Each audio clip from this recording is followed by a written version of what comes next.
안녕하세요. 이승주 변호사입니다. 자, 오늘 강의할 내용은 변호사 시험 모의고사 문제인데, 법정 대리인 동의 없는 미성년자 법률 행위는 취소할 수 있다. 자, 이런 문제입니다.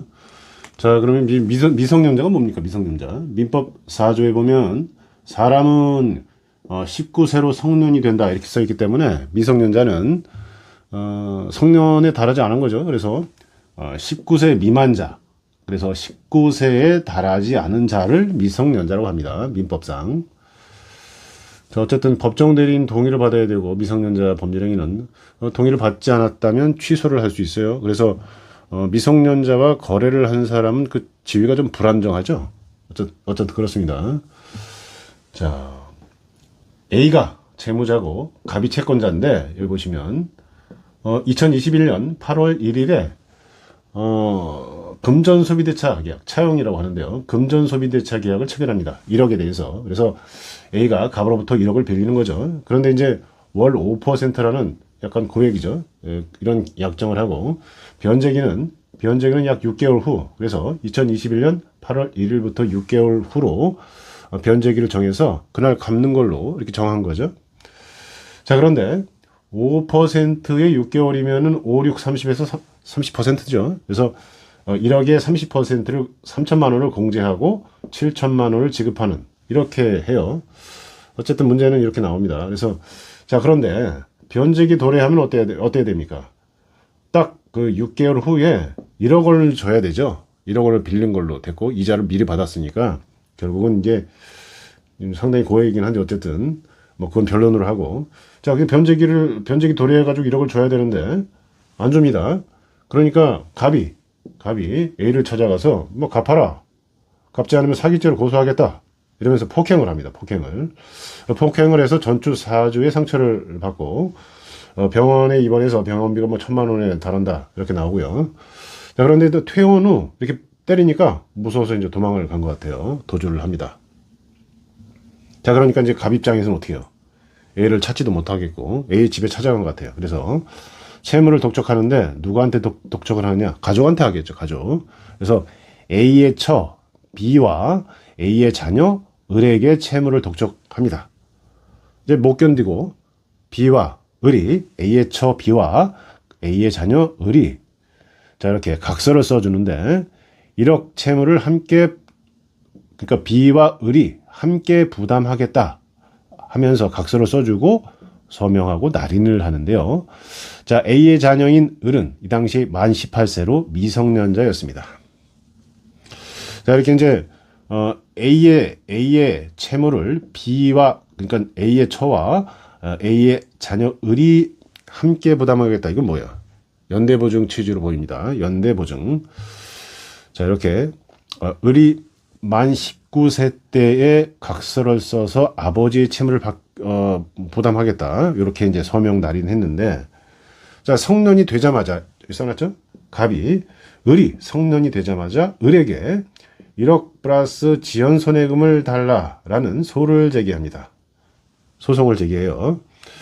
자, 그러니까 을이 무슨 주장을 하느냐? 나 미성년자였어 당시에, 그죠? 만 18세였어 이 각서 쓸 때. 자, 그래서 그 각서, 이 합의는 무효다, 취소하겠다. 자, 미성년자 같은 경우에는 법정 대리인 동의 없으면 법률행위 취소할 수 있다고 그랬죠. 그래서 취소하겠다 이런 주장을 합니다. 이게 과연 타당한 건지. 결론은 그 타당하지 않다. 취소 주장을 해도 그 주장이 먹히지 않는 거죠. 갑이 옳다. 갑이 성년 되자마자 을한테 청구한 거는 타당하다는 건데 그 이유를 볼까요? 그 이유가. 결론적으로는 여기 이제 엄마가 같이 있었잖아요. B가. 그러니까 그 A의 자녀인 을이 아버지의 채무를 연대보증할 때 엄마도 같이 연대보증을 했어요. 이렇게 이게 엄마가 있는 경우에는 어머니를 뭐라고 하냐면 친권자라고 합니다. 친권자. 친권은 부부가 공동으로 행사하는 게 원칙인데 어쨌든 이 사례에서는 엄마가 있었고 엄마가 뭐 명확하게 뭐 그 동의한다 이런 표현을 하지 않았더라도 함께 이렇게 그 각서를 썼기 때문에 묵시적으로 동의했다 이렇게 봅니다.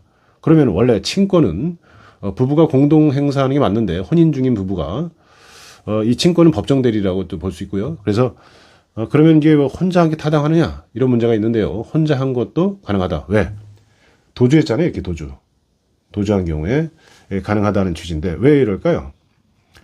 자, 민법 909조 2항에는 친권은 부모가 혼인 중에는 공동 행사하도록 되어 있는데 부모 중 일방이 한 명이 친권을 행사할 수 없을 때, 자, 이렇게 이제 도주를 하다 보면 이 도주하니까 갑이 이제 그래서 이제 A의 처와 A의 자녀한테 찾아온 거잖아요.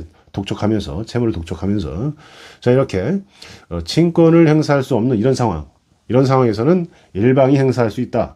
그 일방은 함께 연대보증 채무를 부담하겠다고 한 을과 함께 A의 처 B가 되고요. B는 또 을의 어머니이기 때문에 동의를 할 수 있는 권한이 있죠. 그런데 원래 둘이 해야 되는데 이렇게 일방이 친권을 행사할 수 없는 경우이기 때문에 이 사안이 그래서 혼자 할 수 있고 결국은 을이 취소를 할 수 없다. 자, 이런 취지입니다. 자, 이 법조문들을 보시면 민법 5조 1항에 미성년자의 법률 행위는 법정 대리인이 동의가 필요하다 이렇게 돼 있죠. 그래서 저 법정 대리인은 친권자가 되는데 미성년자 같은 경우에는 자, 이런 동의를 하지 않은 경우에는 이렇게 취소할 수 있다 이렇게 나왔어요. 자, 미성년자 법정 대리인은 친권자라고 볼 수 있고 민법 909조 2항에는 친권은 부모가 혼인 중에는 공동 행사하기 원칙인데 사망에 보면은 부모 일방이 친권을 행사할 수 없을 때에는 일방이 혼자 행사할 수 있다 이렇게 되는 거죠. 자, 본건 같은 경우에는 이 사건 같은 경우에는 일방이 친권 행사할 수 있는 상황이었다는 거예요. 왜? 친권을 행사할 수 없을 때 부모 일방이 도망갔잖아요. 그죠? 그 다음에 대법원 판례 중에 이런 게 있어요. 모와 자녀가 우리 사연하고 비슷하죠. 모와 엄마와 자녀가 함께 도피 중인 아버지에 대해서 연대보증 취지의 지불각서를 이렇게 작성해 준 경우에는 법정 대리인의 묵시적 동의를 인정한 사례가 있어요. 법정 대리인이 원래 도리를 다 해야 되지만 도피를 했기 때문에 부모 일방이 친권을 행사할 수 없는 때에 해당해서 한 명만 묵시적 동의한 것도 법정 대리인의 동의가 있는 걸로 이렇게 본 거죠. 대법원 2000-3095 판결 사안입니다. 자, 오늘은 변호사 시험에 나왔던 모의고사에 대해서 한번 풀어봤습니다. 감사합니다.